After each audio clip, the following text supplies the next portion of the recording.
Assalamualaikum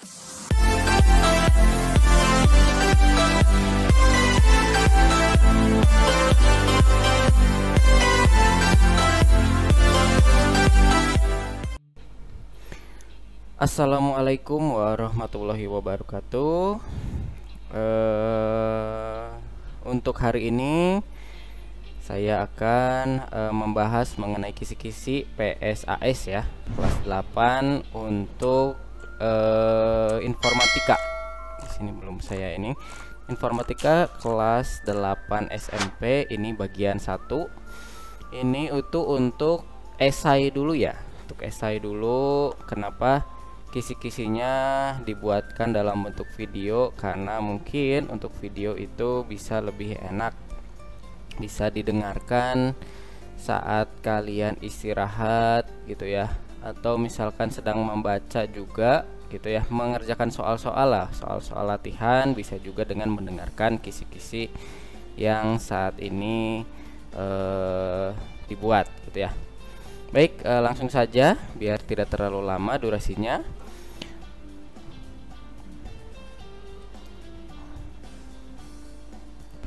Oke, untuk yang pertama itu ada dampak positif media sosial bagi pelajar. Ini akan ada ya.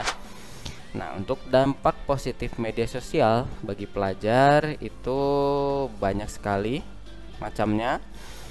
Bisa kalian, untuk yang pertama itu ada yang pertama memudahkan akses informasi, lalu meningkatkan kemampuan komunikasi, tentu saja ya, meningkatkan komunikasi kalian walaupun secara online, lalu mengembangkan kreativitas, entah itu mengedit gitu ya, membuat video dan lain sebagainya. Lalu yang terakhir itu ada menjalin koneksi sosial gitu ya. Jadi walaupun tidak bertemu secara langsung, tapi kan masih bisa berhubungan secara online. Lalu media sosial juga dapat membantu dalam proses belajar, misalnya dengan menyediakan berbagai sumber belajar online dan memudahkan kolaborasi antar pelajar gitu ya. Entah itu melalui Google Meet, Zoom gitu ya, banyak gitu ya, ataupun bisa lewat WhatsApp juga kan, WhatsApp video call gitu, bisa beberapa orang gitu ya bergabung untuk membahas suatu pelajaran. Lalu untuk penjelasan lebih detail, nih ada mengenai dampak positif media sosial bagi pelajar. Yang pertama itu ada akses informasi yang lebih luas. Mengapa lebih luas? Nah, di sini media sosial menyediakan akses cepat dan mudah ke berbagai informasi, baik yang berkaitan dengan pelajaran, perkembangan terkini maupun hal-hal lain yang bermanfaat untuk menambah pengetahuan kalian. Yang kedua, itu ada meningkatkan kemampuan komunikasi. Media sosial juga memungkinkan pelajar untuk berinteraksi dengan banyak orang, baik dengan teman satu kelas, guru, maupun ahli di bidang tertentu. Nah, hal ini dapat meningkatkan kemampuan berkomunikasi baik secara tertulis maupun secara lisan. Yang ketiga, ada mengembangkan kreativitas. Ini banyak platform media sosial yang mendukung pelajar untuk mengekspresikan kreativitas mereka. Misalnya melalui pembuatan video, desain grafis, atau menulis blog gitu ya.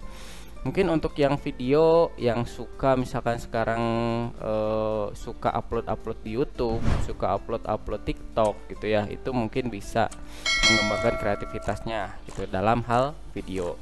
Bagi yang senang menggambar, itu bisa melalui desain grafis. Ada banyak untuk aplikasinya, ada Ibis Paint, ada Photoshop, Corel, dan lain-lain gitu ya. Atau kalian bisa juga pakai Canva. Itu kan bisa ya, pakai email yang sudah diberikan oleh sekolah. Atau menulis blog. Nah, ini untuk anak-anak yang hobi menulis, bisa menyalurkannya bisa melalui Blogspot atau WordPress ya. Itu untuk online-nya free gitu. Lalu yang keempat itu ada membangun jaringan sosial. Ini media sosial memungkinkan pelajar untuk terhubung dengan teman, guru, dan orang lain yang memiliki minat yang sama. Hal ini dapat memperluas jaringan sosial dan membantu dalam berbagai kegiatan, baik akademik maupun non-akademik. Lalu ada memudahkan proses belajar. Dalam media sosial itu bisa juga digunakan sebagai media belajar online, gitu ya. Tidak hanya untuk hiburan saja, entah itu main game gitu atau nonton video, tetapi bisa untuk belajar secara online. Misalnya dengan mengikuti tutorial, itu juga kalian walaupun tidak bisa dibilang itu hanya menonton, tapi kalian itu kalau menonton tutorial itu bisa dikatakan belajar, gitu ya. Lalu bergabung dengan grup belajar, entah itu di grup WhatsApp, Telegram, gitu ya, dan lain-lain.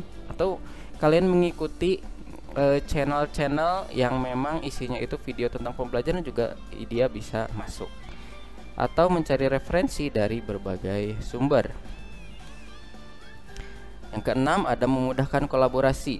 Nah, media sosial juga memungkinkan pelajar untuk berkolaborasi dengan teman sekelas dalam mengerjakan tugas, berbagi informasi, dan saling memberikan umpan balik, gitu ya. Lalu mendorong belajar otodidak.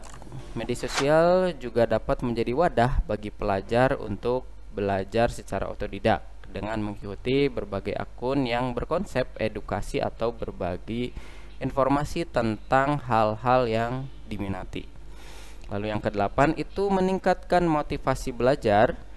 Nah, di sini banyak akun media sosial yang membagikan konten-konten motivasi dan kisah sukses di bidang akademik ya, maupun non akademik gitu ya, yang dapat meningkatkan semangat belajar dan kreativitas pelajar itu.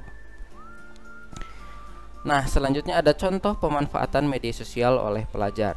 Yang pertama, ada menggunakan grup WhatsApp atau Telegram untuk berdiskusi tentang tugas sekolah. Lalu mengikuti tutorial pembelajaran di YouTube. Nah, berpartisipasi dalam diskusi di forum online gitu ya, entah itu di kolom komentar atau memang secara chat-chat grup gitu ya. Itu ada diskusi tentang suatu topik gitu ya, pembelajaran. Lalu ada mengikuti akun-akun edukasi di Instagram. Lalu ada juga berbagi karya kreatif di TikTok maupun platform lain gitu ya. Jadi TikTok itu tidak hanya kalian harus joget-joget gitu ya, tapi di dalamnya juga pasti banyak karya-karya kreatif gitu ya, ataupun pelajaran-pelajaran lah gitu yang dibagikan di dalamnya. Lalu ada juga bergabung dengan komunitas belajar online, entah itu Ruang Guru atau Belajar ID gitu ya, dan lain-lain sebagainya. Sudah banyak sekarang. Baik, untuk penutupnya di sini dengan memanfaatkan media sosial secara bijak dan bertanggung jawab, pelajar dapat merasakan berbagai manfaat positif yang dapat mendukung proses belajar dan pengembangan diri, gitu ya. Oke, mungkin itu saja untuk video kisi-kisi yang pertama, gitu ya.